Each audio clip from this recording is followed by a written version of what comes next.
Hello, everybody. It's my distinct pleasure to welcome Emily Scott to the KCU Friday Seminar Series, Basic Research Seminar Series. Dr. Scott is an accomplished, I guess I'd call you a physical biochemist, molecular biologist, master of all trades. Upon reflection, I've known Emily since around 2004. We worked at KU School of Pharmacy together in Lawrence, Kansas, alongside Doctors Agbas and Zaidi. One thing that always struck me about Emily was the magnitude of the questions that she was asking regarding physical chemistry and biochemistry of drug metabolism and drug metabolizing enzymes. Down to the atomic level, she defines how xenobiotics, drugs, endobiotics, fatty acids interface with a gene family of proteins called cytochromes P450. And at last time I looked, there's 57 of these proteins encoded for in the human genome, and it's one of the largest gene families in the known universe. I think upwards of 7,000 members. Maybe Dr. Scott can fill us in on just how many they are. But one of the more interesting things about Dr. Scott is she got an undergraduate degree in marine biology and then worked on a crab fishing boat in Alaska, where she honed her muscles and skills, and that must have been amazing. But then the magnitude of the questions that she is asking is just amazing. I remember thinking when I first heard her, boy, you got a hard row to hoe, because the questions you're asking are so big. And then she just succeeded time and time again, to the point now where, I mean, we have a heavy hitter in front of us. So let's all welcome Dr. Scott to the room. Thank you so much for joining us for this seminar series. Emily, take it away. Thank you, Jeff. That was entirely too effusive. It's, you know, I think we all do challenging things in science, and you never know where it leads you, right? And so you follow that path and you see where it goes and what you can explore, and you go from there. And I've been fortunate to have what I call job security, in terms of there is so much to learn in the particular area I'm working in. So thank you for inviting me to share some of that work here today. So Jeff mentioned that I started off working on these cytochrome P450 enzymes, and you see a structure of them here on the right-hand side. Can you see my mouse? No, not yet. Okay, let me get that. And can you see the red laser pointer? Yes. Okay, all right. So that'll come in useful at a few points in time. So you see on the right-hand side of this slide, though, one of these cytochrome P450 enzymes, and as Jeff said, they occur almost all organisms, you know, from one or two up to hundreds per organism. And this super family of enzymes, when we think about them in a biomedical setting, we typically think about their role in drug metabolism. And as Jeff mentioned, there are 57 different human cytochrome P450 enzymes, and this is where my laboratory focuses. And here they're classified by their substrate. So in the biomedical setting, we usually think about P450s metabolizing drugs, and that is probably the thing for which they're the most famous. They also break down toxins and carcinogens that we're exposed to that would fall into the xenobiotic category. But what people don't often realize is that there are many other kinds of substrate classes for these cytochrome P450 enzymes. And today I'm going to tell you about a variety of them that are involved in human steroidogenesis. So this is a area into which my group expanded a couple of years ago, and we're now working in these other substrate areas as well.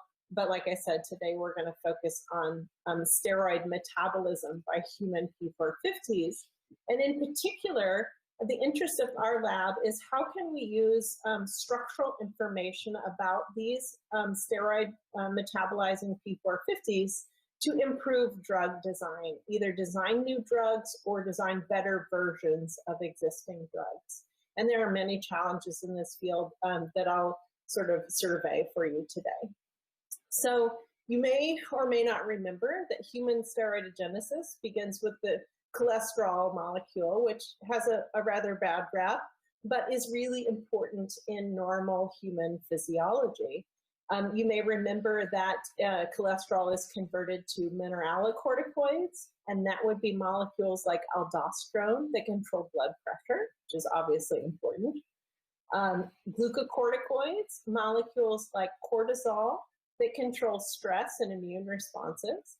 And the sex steroids, such as androgens that control male development and fertility, which are in females converted into estrogens, which do the same thing in the female body. So you know that cholesterol is important, and you know that these products from cholesterol are important. But what you may not realize is how many different cytochrome P450 enzymes play important roles in these pathways. And so you see here in the gray boxes, all of these are different cytochrome P450s. They have this prefix CYP for cytochrome P450. And then they have this number designation that has to do with how similar they are. So for example, 11B2 and 11B1 are more similar at the amino acid sequence level than, say, 11A1 and 21A2. But you don't need to worry about the specific names. But I'm going to talk about a few of these today.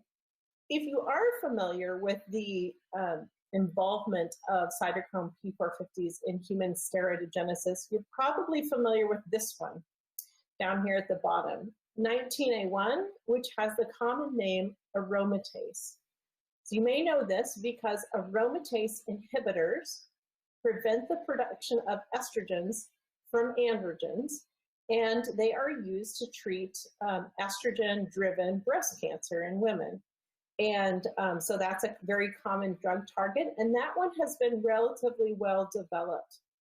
However, the rest of the enzymes in the cytochrome P450 mediation of steroid production have really not been as well explored in terms of how we could use them to treat human diseases that arise from excess production of these different cholesterol-derived steroids.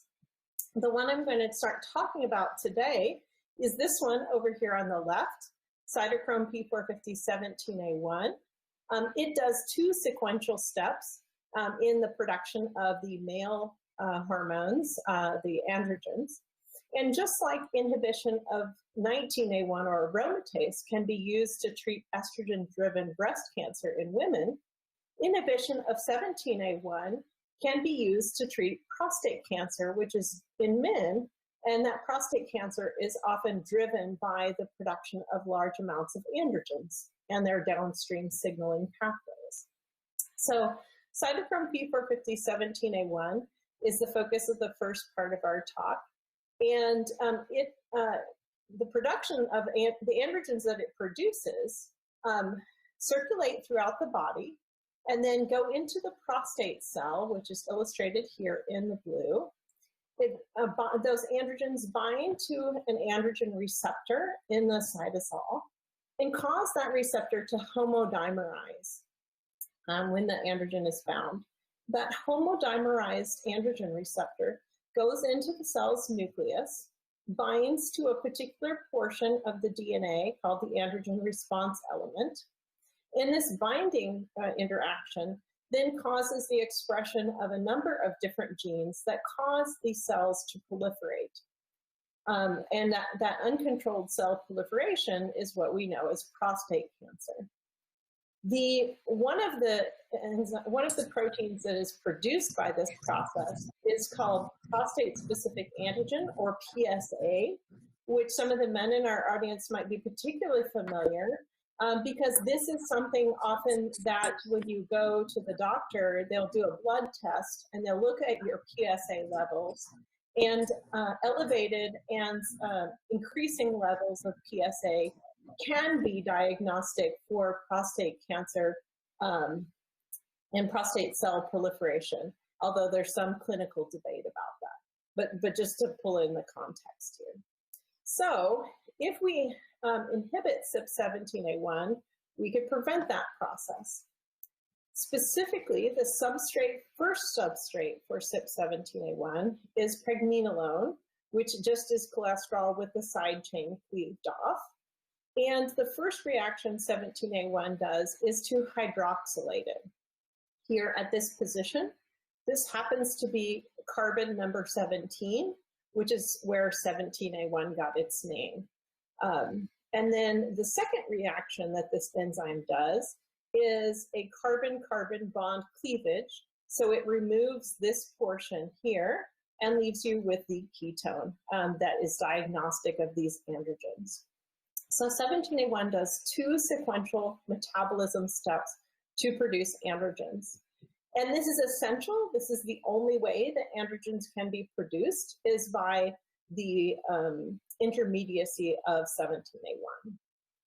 So to treat prostate cancer, a few years ago, people started looking at analogs of Pregnenolone. And two of those that went into clinical trials are shown here. You can see that these basically have the same steroidal core as the substrate for the enzyme. They have a little difference in terms of a double bond here at this position.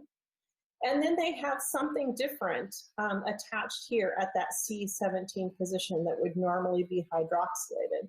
And these substituents are nitrogen-containing heterocyclic systems. This compound here didn't make it through clinical trials to FDA approval, but this one did. Abiraterone is now the standard of care for prostate cancer, particularly prostate cancer that has been refractory to other kinds of treatments. In fact, in the clinical trials for abiraterone, they took men who'd failed the best therapies that were known at the time, put them on abiraterone, and those patients not only saw symptom regression and reduction in the size of the prostate tumor, but their overall survival was improved. And this was such a dramatic finding that they actually shut down the clinical trials early to get abiraterone out on the market. And abiraterone is now used earlier and earlier in the diagnostic pathway, in the treatment pathway for people with earlier stage prostate cancer. So we were interested in how these compounds bound. There were no structures of 17A1. People didn't understand how these compounds interact with the enzyme and why they were inhibitors and what we could do to improve them. So this is kind of where my lab came into play. And what we do is we make the human protein using recombinant expression and purification. And we do that in E. coli. And so here's a general diagram of what these enzymes look like.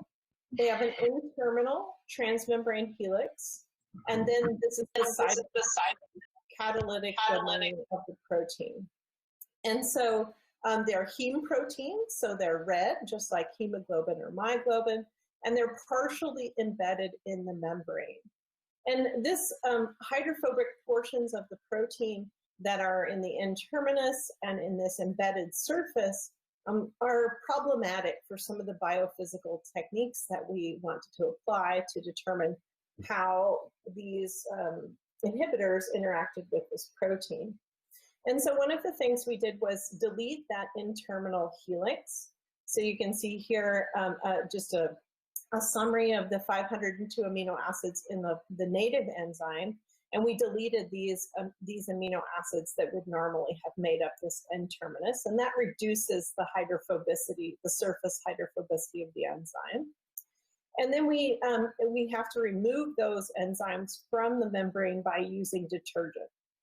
So we've made two important changes, and so of course it's critical to evaluate that this enzyme is still catalytically active, because that's what we want to look at, and the inhibition of catalysis by those compounds. And so if I look at the substrate binding, in this case, I'm looking at that first catalytic reaction where progesterone has the hydroxyl group added to carbon 17, and I'm comparing the native enzyme with this truncated or delta 19 region, And it also has a his tag appended to the C-terminus just for purification simplicity. And you can see here that the Michaelis-Menten kinetic constants are not that different. And so this validated that we could use this truncated his tag to detergent solubilized version of the enzyme for our forthcoming studies. So one of the first things that we did was we got a hold of a colleague of ours who makes abiraterone, which is the molecule here in gray. And then we made the protein, and we formed these nice crystals of the protein inhibitor complex. And you can shoot very strong X-rays from basically a particle accelerator at these microscopic crystals. And the diffraction pattern, or the deflection of these X-rays from the electron clouds of the atoms in this protein can be used mathematically to solve structures like this. So here you see a bunch of ribbons that don't make a lot of sense, but basically this is the standard protein fold for cytochrome P450 enzymes. You see buried in the center the heme prosthetic group with the iron in the middle, and here is the inhibitor, so abiraterone. And so I'm going to zoom into the active site and look at the critical parts of these interactions. So the first thing we saw was that abiraterone actually binds by its nitrogen heterocycle here, this pyridine ring, to the heme iron. The mesh that you're seeing that I'm displaying selectively around the ligand and the heme, that's the actual data that we get from the X-ray diffraction experiment. And then the lines here are what we've modeled in. So you can see, for the methyl groups, for example, that project from the ring, that we've got a pretty good idea of how this is located. So we saw that that was an important feature of these inhibitors. We also saw that the flat portion of the steroid ring packed flat against this peptide bond here between glycine 301 and alanine 302. So that was a nice steric packing interaction, flat against flat. And then we saw some other key interactions. So we saw, this is a hydroxyl, remember, coming out at this end. And we saw a nice hydrogen bond with a specific amino acid from, basically we call this the roof of the active site, this asparagine 202. So I'm going to now show you this time the mesh is the space in which the inhibitor is enclosed. So this is an enclosed space. It doesn't communicate with the surface of the enzyme. And if you're a medicinal chemist, you look at this and you go, okay, there are opportunities to make this drug better by having better complementarity with the spaces in the enzymes and the chemical activities or the physical chemical characteristics of the amino acids surrounding it. And so this is also the other inhibitor that I talked about that didn't make it through clinical trials, but the answer was basically the same. The nitrogen heterocycle coordinated the heme iron. It bound in a very similar kind of way. So when we were doing this work, abiraterone was not yet approved for clinical use, and we were looking at ways to improve it in addition to understanding how it worked. So I'm going to rotate this picture then here by about 90 degrees. So we're looking at the steroidal core sort of flat on or face on. And I still have this space, this void in which the inhibitor is found, shown as the gray mesh. And what we saw right away was something quite interesting. We saw that we had extra space on this side of the inhibitor. And in particular, we had a positively charged arginine here and a negatively charged aspartic acid here. So it's a carboxylic acid there. And so clearly what we could do was expand out from this ring system, put substituents here that could interact with the positive and negative charges. And we thought that that might provide some increasing selectivity. And I'll tell you a little bit about why that was interesting, why that was something we wanted to do. So if we go back to our steroidogenic pathway, We see our 17A1 over here. That's what we want to inhibit to prevent androgen production that drives prostate cancer, prostate cell growth. But this enzyme, this inhibitor, abiraterone, was also known to inhibit this cytochrome P450. It works on similar substrates to produce mineralocorticoids and glucocorticoids. And the key problem here is that people end up with people on abiraterone as a prostate cancer treatment end up with excess mineralocorticoids, and that controls blood pressure. So if you think about it, you've now taken your typical patient, which will be something like a 70-year-old male patient. You're treating their prostate cancer by adding abiraterone, by dosing with abiraterone. But what is also typical in that population is high blood pressure, which you're making worse by treating the prostate cancer. So that's a problem. So we needed to make this compound more selective to be able to inhibit 17A1, but get rid of its ability to inhibit this 21A2 enzyme. And so we thought about what do we know about how these two enzymes interact with steroidal molecules. On the left, you see 17A1 and the structure that we solved with abiraterone. So this is just the same thing you've seen before in diagrammatic form, where the heterocycle is interacting with the iron, that hydroxyl is forming a hydrogen bond with that N2O2. We have this extra space out here, flanked by this positive arginine and this negative carboxylic acid. Well, we didn't have a structure of 21A2 with abiraterone, but someone else had solved the structure with progesterone, which is a substrate for 21A2 and has a similar structure. And when we did so here is the progesterone, and you can see here's the iron, so it's similarly positioned relative to the iron in the heme. And we have also some negatively charged carboxylic acids, and we also have a positively charged arginine in the same relative orientations, right? But in this case, the steroidal core is canted over so that this end of it, corresponding to this end here, is interacting with the arginine.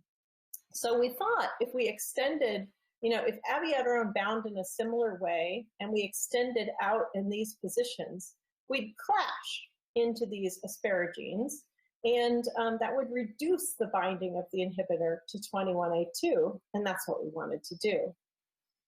So to show you our starting point, we're looking here at IC50 curves. So we start here, so on our x-axis, we have our inhibitor concentration. And at 0 inhibitor concentration, we have 100% activity, 100% of the enzyme generating, binding substrate and generating product. And when we add abiraterone, we're looking at the inhibition of that enzyme activity with increasing abiraterone concentration. And in green is the inhibition of CYP17A1. That's the enzyme we want to inhibit. And in magenta is the inhibition curve for 21A2. That's the enzyme we do not want to inhibit. And so the starting compound abiraterone has about a 7-fold selectivity in the right direction, right?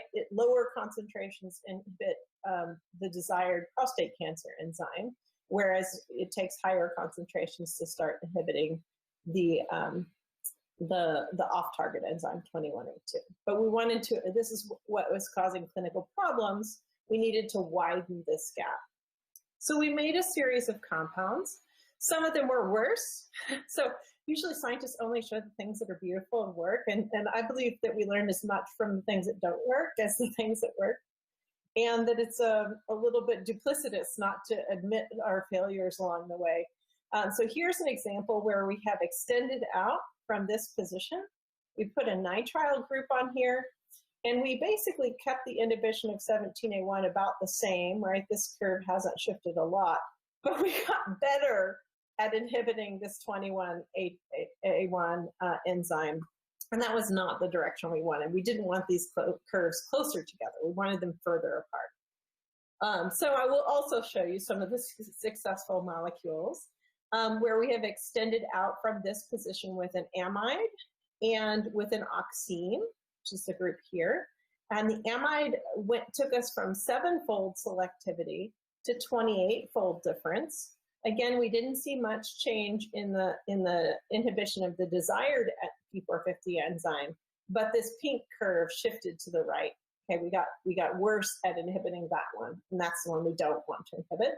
And then the oxime gave us an 84-fold selectivity. So this was our best compound, and should do the same thing in terms of treating prostate cancer, but have fewer side effects. And this is important, especially as we expand the therapeutic use of abiraterone into different patient populations. So were we right in terms of the ideas we had about spacing? Generally, this is the nitrile that actually didn't do so well. It still binds and inhibits 17A1, which is the structure I'm showing you here, but it also binds the 21A1, and that's not good. These are the two that were more and more selective. In pink is the one that was the most selective with this oxime here. And so it's basically binding in the same way abiraterone did. The nitrogen heterocycle is binding the heme iron, and we have the hydroxyl group here at this end. But we pick up with our extension here, our oxime extension, we pick up new interactions with the arginine that was desired, interactions with the carboxylic acid here that was desired, and also a fortuitous interaction with a backbone carbonyl here on this other part of the protein. So we have these nice interactions. And so we know why it still inhibits 17A1 as well, but we don't have structures of 21 to tell you why it doesn't inhibit 21 as well, but probably it's this clashing idea. So we have increased the selectivity for 17A1, and those compounds have been patented and are being tested. But and the next step in the process is we really want to inhibit just this second reaction. Remember, 17A1 does this hydroxylation, and then it cleaves off this part to make the androgen. And this first hydroxylation is important in producing glucocorticoids. So really, it would be better to inhibit only what we call the lyase reaction of 17A1 and leave alone the initial hydroxylation reaction of 17A1. And this is tricky because people had these ideas, well, maybe the hydroxylation substrates bind in one orientation in the active site, and the lyase substrates bind in a different orientation. And how does this work to have two different catalytic activities in the same active site, and how might we be able to exploit them? And so I've told you already about these steroidal inhibitors and how they bind. But at the same time, there were a series of non-steroidal inhibitors that were being produced. And I show you some of them that entered clinical trials here. You can see that they have some features in common. They have this planar core, okay, and we know how that packs in the enzymes. And then they have this various kinds of nitrogen heterocycles coming off. And when we did that same kind of inhibition studies, you can see that in this case, the dashed line is the hydroxylase activity that we do not want to inhibit. And the solid line is the lyase activity that we do want to inhibit. And you can see that abiraterone is only about 3-fold difference. This other compound that was in clinical trials is even worse. And that none of these compounds that people tried to make to selectively inhibit the carbon-carbon bond cleavage or lyase reaction really worked. But there seemed to be something going on here when you looked at this particular compound and you looked at either the R enantiomer or the S enantiomer. So the S only being 3-fold difference and the R enantiomer being 13-fold difference. So maybe this is a better starting place. Why is this at least somewhat selective for inhibiting one of the two activities that occur in the same active site? So we did structures of both the S and the R enantiomers. Here on the left is the S. This is the one that's not really very selective for hydroxylation versus lyase reaction. And we can see the nitrogen heterocycle interacting with the heme iron. In this case, this other end of the compound is canted over, interacting with that positive arginine and that negative carboxylic acid, not hydrogen bonding to the N2O2. So that was interesting. That was more like what we designed into our abiraterone analog. But when we looked at the R enantiomer of the same compound, it bound more like abiraterone. It's going up this direction and hydrogen bonding to this N2O2. It's not interacting with either of these residues. So we're like scratching our head and we're thinking, okay, how does this binding orientation connote some selectivity when this is just like abiraterone binds, and abiraterone isn't selective for the hydroxylation reaction versus the lyase reaction? And we zoomed back out of the active site and we noticed something else. And that is that there are two conformations of this part of the enzyme. It's this loop. You have this helix coming along here, and then there's two different conformations of this loop, and then it goes back down here. And those two different conformations occur with either the R or the S enantiomer. And we saw out here in this space, sort of away from the active site, another copy of a molecule. And it wasn't very well defined at first, and subsequent structures have yielded more information. But when this compound is here, it forces a different conformation of this loop. So it's only here in one of these two structures that I'm showing you about. And this loop is kind of, think of it as like a flip top cap lid of the enzyme. And so this is the outside world over here, and this is thought to be the passage by which things go in and out of this active site. So the theory that we're still working on is that the R version, which is shown here in magenta, binds, and it is a little bit lyase selective, because we have that first substrate that gets hydroxylated. Okay, that's our first product, but it's also the substrate for the second catalytic reaction. And if we have another molecule bound here that kind of props open this flip cap lid of the enzyme, then this first product has a better chance to escape before producing the lyase product. Whereas the conformation that keeps this lid closed is consistent with the S enantiomer. And so that is consistent with the idea that you might take the first substrate, make the initial product, which is the substrate for the second reaction, and go on to produce the lyase product. So this would be a non-selective inhibitor because it's doing both of these things. If you promote an open conformation, you might promote release after the hydroxylation reaction, and that would show up as lyase selective inhibition.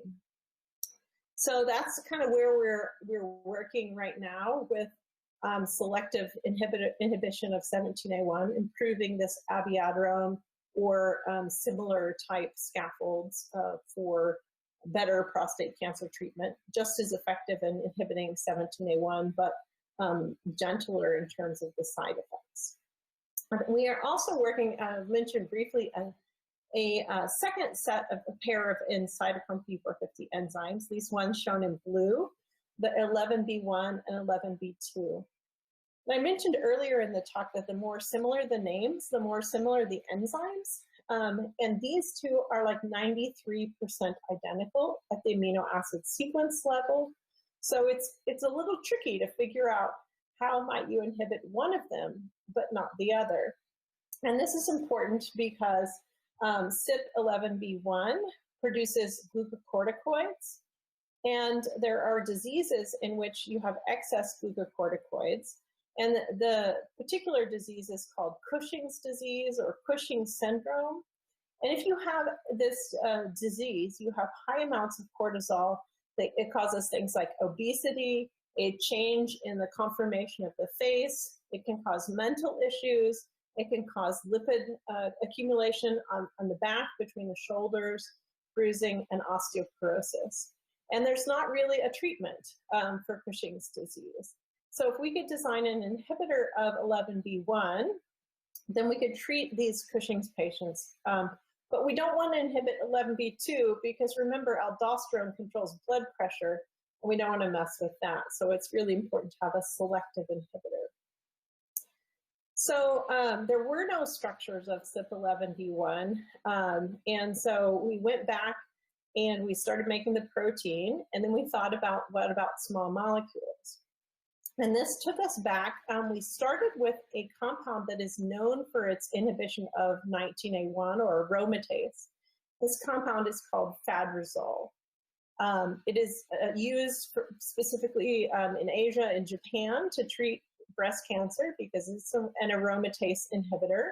And you can see here that it binds with nanomolar affinity, and it inhibits that 19A1 enzyme with nanomolar IC50. So the smaller the number, of course, the better the inhibition. And we knew something about this compound, and that it had already some selectivity for 11B1 versus 11B2. You can see that these numbers are lower for 11B1, so it tends to bind more tightly to 11B1 than it does to 11B2, and it also inhibits 11B1 better than it does 11B2. And so this seemed like a good way to start exploring the differences between 11B1 and 11B2. So we use this compound. Notably, it's dosed racemically in both the R and the S enantiomers in clinical patients. And we started with the racemic mixture. This is a crystal that we grew of the protein we made, complexed with Fadrazole, racemic Fadrazole. And so here you see sort of a general P450 structure. The heme is embedded here in the center, and then you can see the Fadrazole here. So let's zoom in a little bit.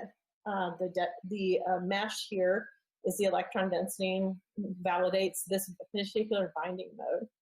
And even though we co-crystallized with racemic Fadrazole, we only saw S-Fadrazole binding. Our Fadrazole did not bind.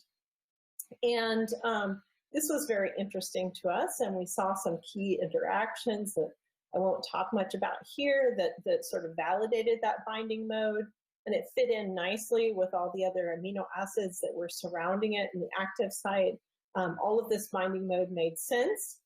And when we compared it to the structure of 11B2, that's the enzyme we don't want to inhibit, there was a structure with Fadrazole, but it binds only the R enantiomer of Fadrazole. So very different stereochemistry, and you can see that these arms point out in totally different directions, and they make interactions with residues that make a lot of sense. Now, the active site overall for these two enzymes, like if you just look at the amino acid identity, those amino acids are identical. So both of them have an arginine here, but it has a little different conformation. Both of them have a tryptophan here, but it's shifted. There's a phenylalanine here, but it's rotated and shifted. And so the sum of all of those shifts dictate that they bind different enantiomers of Fadrazole. And so that's a good clue to us to help us design more selective inhibitors of 11B1 to treat Cushing's disease. If we zoom out from the active site, the changes that we saw, those shifts that we saw in the roof of the active site, derive from more global changes in the protein backbone. And this is the part of the protein that where substrates and inhibitors get in and out. So what we've seen today is that if we look at the steroidogenic pathway, there are many cytochrome P450s that can be great drug targets if we can appropriately address their selectivity. Aromatase inhibitors are already in clinical use. 17A1 inhibitor like abiraterone is in clinical use but has drawbacks and off-target effects. some of which we could potentially ameliorate, and we need more selective drugs of these two. We were able to look at the abiraterone structure bound to the prostate cancer enzyme and design modifications that were in this region that made it more selective and hopefully will reduce the side effects for prostate cancer patients. We came up with some ideas about how we could continue to improve and inhibit just that second lyase reaction and leave the hydroxylation reaction alone that generates the glucocorticoids, again, reducing side effects in patients. And then we use structures of these 2,11B enzymes to start sussing out the physical and chemical differences that we can exploit to design more selective drugs, in this case, to inhibit 11B1 and treat Cushing's disease. So with that, I owe a lot of thanks to a lot of people who have been with me along this journey. This is a set of recent and current people in my lab who have been involved in some of the results that I shared with you today. We wouldn't be anywhere without collaborators. Jeff Staudinger knows Jeff Abe well, now at University of North Carolina, and he has been our synthetic chemist making the analogs that I talked about today, and a couple of people in his lab doing some of the testing and crystallography. And then all of our crystallography uses federal facilities that are funded by the Department of Energy. So these are the synchrotrons where we collect our X-ray crystallography data, and then various funding agencies. So NIH is our main funder for the 17A1 work. The 11B work was started using startup funds when I moved to the University of Michigan, and is continuing with some funding from the American Heart Association in the form of a postdoc fellowship for this person. So with that, I'd be happy to answer any questions or just chat in general. And I thank you very much for your time today. Thank you, Dr. Scott. We appreciate you so much. I just want to make, go ahead. we have plenty of time for questions. I just want to make a quick statement. Just put the finishing touches on my GIGU lecture, steroid biosynthesis. So everything you just showed me was amazing. Appreciate that. Dr. Agbas, I see your hand is up. Go ahead. On? Okay. I can hear you. Thank you, Emily, for sharing your science. My undergraduate training is in chemistry. It's good to see that the hardcore chemistry floating around. I appreciate it. Thank you. I have one question about this wonder drug abiraterone. So does this abiraterone bind to iron group of the heme in the hemoglobin or in any other iron transporter proteins? That's a great question. It actually doesn't seem to, or at least not with any remotely relevant affinities. But these general groups, these, whoops, it looks like I've lost my laser pointer. Let me try again. These general nitrogen heterocycles are well known to coordinate the heme iron. And this is true not so much in hemoglobins and myoglobins, but across P450s. It's a great way to give you high affinity, but it is non-selective. It's really the rest of whatever your molecule is that gives you, engenders the selectivity for one P450 versus another, but none of them seem to bind with decent affinity to histidine-coordinated hemes like hemoglobin and myoglobin. These guys have a cysteine on the bottom instead. Thank you. Absolutely, my pleasure. Is it common when you go to crystallize a protein and you're using a racemic mixture to only get one or the other? Have you seen that a lot? You know, yes and no. It all depends on the enzyme, right? Kind of like people. Some enzymes are pickier about, you know, the kind of milk they buy at the store. Other people, whole milk, skim milk, it doesn't really matter. So some of these P450s are more promiscuous, and they can bind, multiple compounds as well as multiple isomers or enantiomers of the same compound. Others are certainly pickier. And I think the ones involved in steroidogenesis have evolved to be pickier, right? They evolved to do a more specific process. Whereas if you think back to the drug metabolizing P450s, they evolved to be what some people call trash can enzymes, right? To take any kind of foreign compound that you're exposed to and break it down and remove it from the body. And so they're more multitaskers. And so it really depends on which P450 you're working with, and it's an empirical process of discovery. Studying 3A4 and PXR, I heard a lot of garbage receptor. I never really liked that. I don't really care for it either, but it does get the point across. Yeah, I get it. Tyler Raby has a good question in the chat. Could there be a potential treatment for Addison's disease when looking at CYP11B1? Yes. That's, anything that has excess cortisol could be treated by an 11B1 inhibitor. And there are compounds that are in discovery and development of various kinds, and they have largely arisen out of, screening efforts or SAR type medicinal chemistry approaches where you make a lot of analogs, you test them with the enzyme, and then you go forward with the best ones and you iterate, right? But they haven't really been informed until recently on these structures because we didn't have them. So there are other potential applications as well. So for example, we're also working with designing selective inhibitors of CYP11B2 to treat certain kinds of hypertension where you make too much aldosterone. But anytime you have an imbalance of these where you make too much of any of them or too much of any of them in a particular phase of life, then just the upstream inhibition of the upstream enzyme is a possibility. In many cases, an yet unrealized possibility. My colleague, who I believe is still in the room, Simon Harada, from University in Calgary, has an interest in inflammation resolving lipid mediators generated by P450s. Simon, are you in the room? Would you like to ask a question? Still in the room. Just trying to digest this. This is awesome. Again, I'm not a chemist.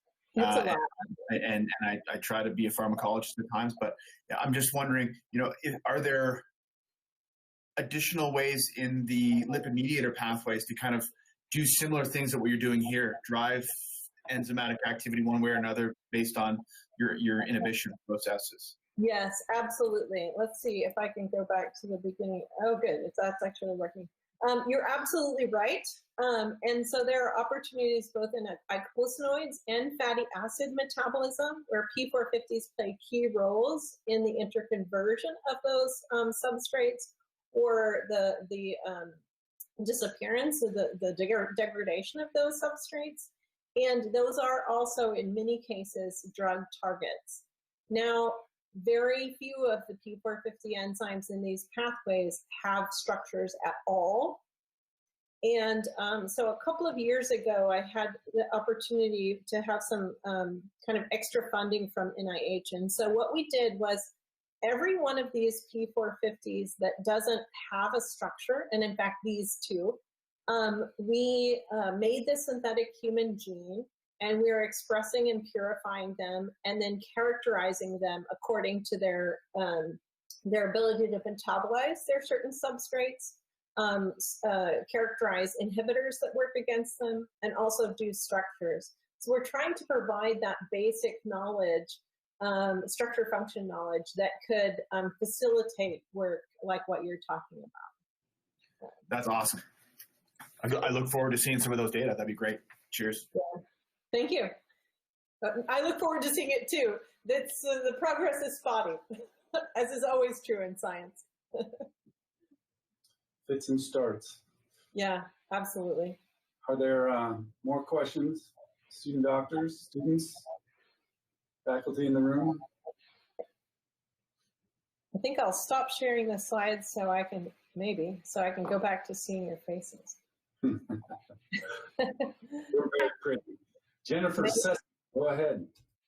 All right, so I'm sorry, this isn't like directly related, like exactly to what you're researching. Mm-hmm. But you mentioned that the fatarazole, I probably just butchered the pronunciation, was used for treatment of breast cancer. That's good. Do they have a lot of side effects when they use it? Because it also inhibits the mineralocorticoids and the glucocorticoids pathways? Yeah, and this is probably why it's not approved in the US by the FDA. It is approved by basically the Japanese version of the FDA. And so you do have to be careful about some of these things. Some of them you know going in, right, when a drug is being approved, hopefully.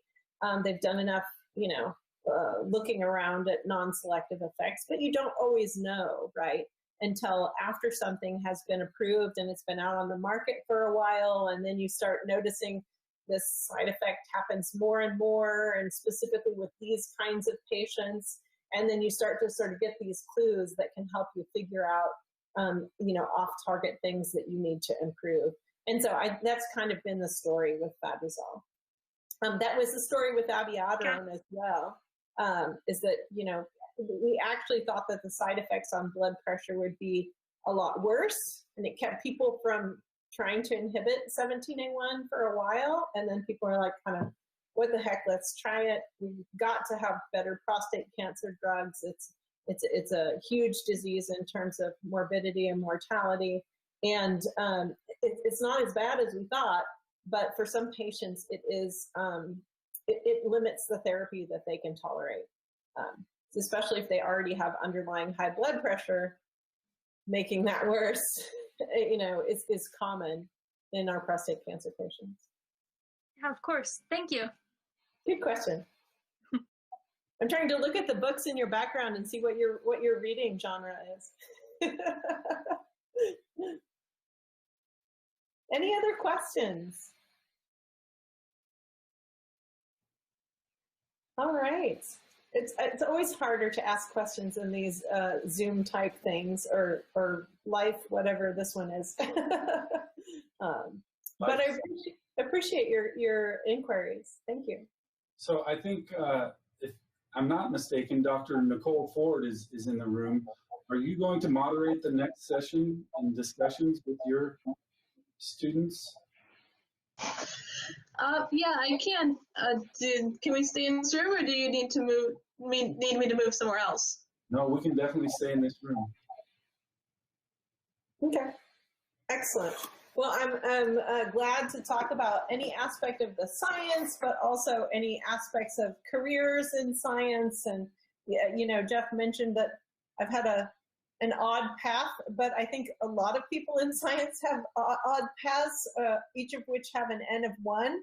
And we have students who are trying to figure out what your path is. So I think we have 5 minutes before that session begins. If folks want to take a bio break or relax for 5 minutes, that'd be just fine. Let's see. Sounds good. Thank you so much, Jeff.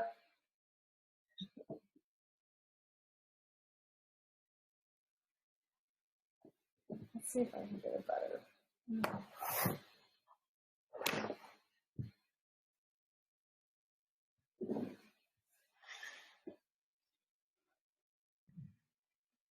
Tưởng mày bảo mày không muốn gặp tao.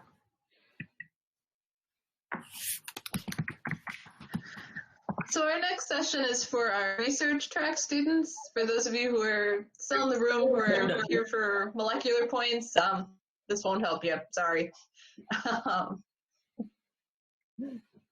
So you don't need to stay. You're done. You might learn something. Entirely optional. It's good to have let people have a choice, because there's so many things going on today. I think sometimes we have more opportunities to, do webinars and seminars these days than we did when we had to physically walk across campus to get there. So yeah. It's just I have 120 students in my course, and there is only about a dozen of the research track students. So this way you can actually see all of them on the screen if they're the only ones who stay. that's actually That's really really nice. the point. It's good to be able to put faces with names because otherwise, sort of talking to the blank screen is a little counterintuitive. By this point, you probably all had to give some kind of presentation or something by Zoom. Is that true? Some of you? Hit or miss? So it looks like some of you are in the lab, so you're able to get in the lab and do a few things. Hi, is it Rashana? Am I pronouncing it right? But yes. Okay, great. Working hard. Erniti, I got to meet earlier. Let's see. Bradley, you're the next on my Hollywood Squares presentation here. How are you doing today? I'm doing good. How are you? That was a very great seminar you did there. I enjoyed it. Good, excellent. It's a lot of fun. Science is just exploration